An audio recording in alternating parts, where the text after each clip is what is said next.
Pourquoi est-ce que je n'utilise plus les applications de scan? C'est ce dont on va parler aujourd'hui. Coucou les beautés, j'espère que vous allez bien.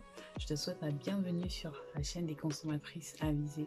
Ici, on parle de formulation cosmétique, d'alimentation beauté et de naturopathie et d'herboristerie. Et si tu apprends à lire la composition de tes produits cosmétiques, à mieux les choisir, à mieux les utiliser et à maximiser ta beauté au travers de ton alimentation en privilégiant les plantes, les herbes, les produits naturels plutôt que les produits conventionnels. Alors, dans cette vidéo, j'ai décidé de te parler de te donner les raisons pour lesquelles je n'utilise plus ou du moins très peu les applications de scan. Et là, je précise, il s'agit de mon avis, il s'agit de ma façon de voir les choses, il s'agit de mon opinion. Donc, donc tu peux faire ce que tu veux après, ça c'est à toi de voir, mais en tout cas moi, j'ai quand même jugé nécessaire de faire une vidéo à ce sujet-là pour essayer d'éclaircir les zones d'ombre. Alors n'hésite pas à t'abonner à la chaîne si c'est la première fois que tu passes par ici, si le contenu te plaît, du moins si les idées citées t'intéressent, n'hésite pas à rejoindre la famille. Abonne-toi, commente, like, partage si tu penses que l'une de mes vidéos peut aider quelqu'un, un proche, etc. Bref, partage juste le but ici, c'est d'atteindre le maximum de personnes, de sensibiliser le maximum de personnes. Alors, dans cette vidéo, je vais te parler de deux applications qui sont pour moi, enfin les deux applications principales que je connais et qui pour moi ont une grande notoriété aux yeux de certains consommateurs. Il s'agit de l'application INC Beauty et de l'application Yuka. Donc à la base, Yuka c'est une application de scan pour les aliments, mais il y a peu ils se sont tournés vers les cosmétiques et voilà, les chiffres ont grimpé et du coup ils ont occupé aussi une grande place dans le monde du scan de produits cosmétiques. Alors déjà je vais te donner la différence entre ces deux là, le mode de fonctionnement.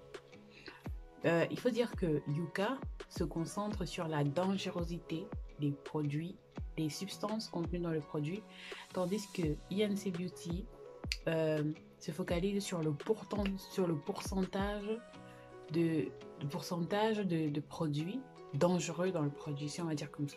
Donc par exemple, si un produit est en fin de liste, en tête de liste, ça veut dire que le produit est beaucoup plus abondant. Donc là déjà, c'est le principe de listage, si je peux dire comme ça, des produits cosmétiques sur un produit.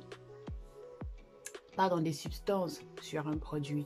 Donc l'élément, le premier, le deuxième, le troisième élément sont généralement les éléments qui prédominent dans le produit. Et donc quand ils sont en grande quantité, donc quand un produit chimique, un produit toxique se retrouve en tête de liste, il se pourrait qu'il ait beaucoup plus d'impact sur la personne qui va utiliser, sur la partie, sur la peau.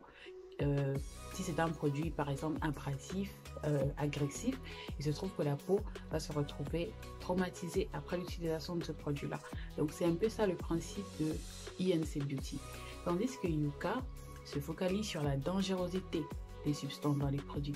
Donc ça veut dire que si dans un produit il y a des substances comme du phénoxyéthanol par exemple, ou du disodium et de TA qui sont des perturbateurs endocriniens suspectés, et bien Yuka va automatiquement attribuer une mauvaise note au produit. Pourquoi? Parce qu'il y a un ou des éléments dangereux, potentiellement dangereux. C'est vrai, il n'y a pas encore de preuves formelles, mais en tout cas, pour Yuka, dès qu'il y a un soupçon de dangerosité, Yuka attribue directement une mauvaise note au produit. C'est la raison pour laquelle vous allez remarquer que vous pouvez scanner un produit sur Yuka, avoir une bonne note, et aller scanner le même produit sur INCI et avoir une mauvaise note. J'ai fait cette expérience-là, et d'ailleurs, je vous mettrai un peu des photos pour que vous puissiez voir que les applications peuvent vraiment être contradictoires, et du coup, cela met le consommateur dans un bouleversement total. Parce que imaginez-vous un peu, vous entrez dans un magasin, vous scannez un produit avec une application. Pour vous, l'application vous dit le produit est bien, le produit vous pouvez l'utiliser sans problème, le produit est sans danger. Mais par curiosité, vous scannez le même produit avec une autre application, vous avez tout à fait des avis contraires. Donc ça peut vraiment être dérangeant à un certain moment donné où on se pose la question de savoir qu'est-ce qui est bon et qu'est-ce qui est mauvais. Donc, le fait de comprendre le principe de chaque application, du moins, pour moi, c'était la chose la plus importante. Le fait de comprendre le fonctionnement de chacune des applications, cela te permet de faire ton choix. Pour toi, qu'est-ce qui est plus logique? La dangerosité ou la quantité des aliments toxiques, des substances toxiques dans ton produit. Donc, moi, personnellement, je dirais que je n'utilise plus ou très peu ces applications. Déjà parce que j'ai appris la formulation cosmétique, donc je sais à peu près comment est-ce que ça fonctionne. Et au travers de ce que j'ai appris en formulation cosmétique, j'accorderai beaucoup plus d'importance aux résultats de recherche, aux notes que peuvent me donner l'application INCI. Parce qu'il part du principe de la quantité de substances toxiques dans le produit. Et en cosmétique, ça marche exactement comme cela. Donc, en formulation cosmétique, quand un produit est en grande quantité dans le... Quand une substance est en grande quantité dans le produit, il aura beaucoup plus d'effet sur la peau. Il se fera beaucoup plus ressentir. Donc, si, par exemple, on va prendre l'exemple des gels de douche. La majorité des gels de douche qui existent, le deuxième composant, généralement du sodium lauryl sulfate. C'est ce qui d'ailleurs conduit à l'assèchement drastique de certaines peaux, surtout pour les personnes qui ont la peau sèche ou la peau sensible. C'est une catastrophe le sodium lauryl sulfate parce que c'est un détergent. Bref, tous les sulfates dans les gels de douche sont mauvais pour ta peau. Ils vont assécher gravement ta peau, détruire la barrière cutanée et donc laisser libre cours aux infections, aux maladies de la peau, aux imperfections et à tout ce dont vous pouvez vous imaginer.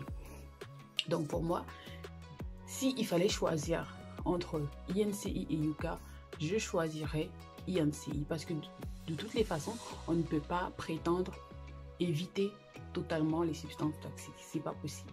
Parce que dans l'air que l'on respire, il y a des substances toxiques. Dans l'eau que l'on boit, que ce soit de l'eau minérale ou de l'eau de source, de nos robinets, il y a des produits pas très nets dedans. Dans les aliments qu'on consomme au quotidien, qu'on achète dans les supermarchés, on ne sait pas comment ils ont été cultivés, on ne sait pas comment ils ont été récoltés, comment ils ont été transportés. Bref, il y a dans les vêtements. Voilà, c'est vraiment un truc où les gens ne s'imaginent pas, mais dans les vêtements aussi, il y a des toxiques. Quand vous achetez un vêtement en boutique, vous le portez directement sans le laver, vous mettez sur vous des substances toxiques. Ces vêtements-là sont passés par des procédés dans des usines, etc. Donc, il y a des substances toxiques dessus. Donc, c'est vraiment, pour moi, c'est pas possible de dire qu'on va éviter totalement.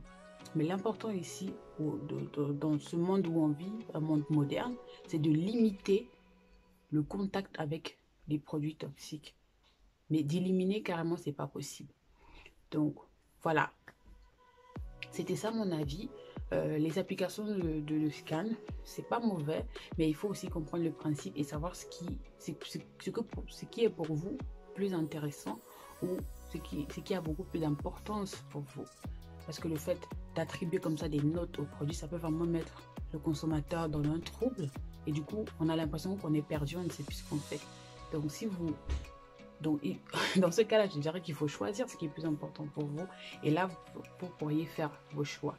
Et c'est aussi souvent important de faire des recherches concernant les soi-disant éléments toxiques. Parce que généralement, quand on appelle éléments toxiques, c'est parfois des perturbateurs endocriniens, ça c'est les plus graves, qui affectent nos organes intérieurs, le fonctionnement de nos hormones, etc. Mais il y a des produits comme des parfums. Les parfums, je pense que la majorité des cosmétiques contiennent des parfums. Des parfums qui contiennent également des allergènes. Et ces parfums, on ne sait pas souvent généralement de quoi ils sont faits. Donc eux aussi, ils représentent des dangers. Donc si tu décides de te laver le visage ou de te oindre le corps avec un lait de corps qui sont extrêmement bons, et bien rassure-toi que dans le parfum, il y a aussi des substances, il peut y avoir des substances dérangeantes. Donc, il faut vraiment, voilà, je sais que c'est quelque chose d'assez complexe, mais voilà, on fait avec de toutes les façons. Donc, il faut juste parfois s'informer des substances. Donc, c'est pas que quand tu vois juste une note, voilà, tu vas scanner un produit, Yuka, ou bien INCI va te donner la note de, je sais pas moi, 6 sur 10 ou 15 sur 100, parce que les deux applications ont des principes différents. Cela sera tellement ahurissant pour toi que tu vas te dire non, tu vas le jeter ton produit ou bien tu vas l'abandonner sur ton étagère, tu vas dire non, je n'utilise plus parce que c'est toxique. Non, c'est pas toujours la solution. Parfois il faut juste informer, parfois dans le produit il y a juste peut-être des allergènes comme le citronnéol qui vient comme le citroniol, le géniol qui vient du coup de girofle. Parfois des huiles essentielles aussi qu'on ajoute dans le produit qui sont allergisantes. Donc, il faut voir si le produit peut convenir à ta peau. Si tu as des allergies connues, tu sais que tu es allergique par exemple à certaines substances, par exemple les huiles à coque comme l'huile de noisette, etc. sont des huiles qui peuvent euh, mener à des allergies. Des huiles essentielles, l'huile essentielle de citron, l'huile essentielle de menthe poivrée, l'huile essentielle de lavande, bref. La lavande, c'est vraiment une huile essentielle qui se tolère très bien par tout le monde, même les peaux les plus sensibles. Mais comme je le dis, il faut s'informer, il faut se renseigner et pas toujours être ahuri lorsque vous voyez quelque chose en résultat de recherche. En tout cas, j'espère que cette vidéo a pu t'aider à comprendre. J'espère que tu as appris quelque chose. Si c'est le cas, je serais ravie que tu me laisses un petit commentaire. Et n'oublie pas de t'abonner si ce n'est pas encore fait, like et tout ça, tu connais la chanson. Et je t'invite également à me suivre sur mes autres réseaux sociaux, Instagram, Facebook, TikTok, etc. Je te mettrai en tout cas les liens en barre d'infos. Et on se retrouve à la prochaine. Ciao!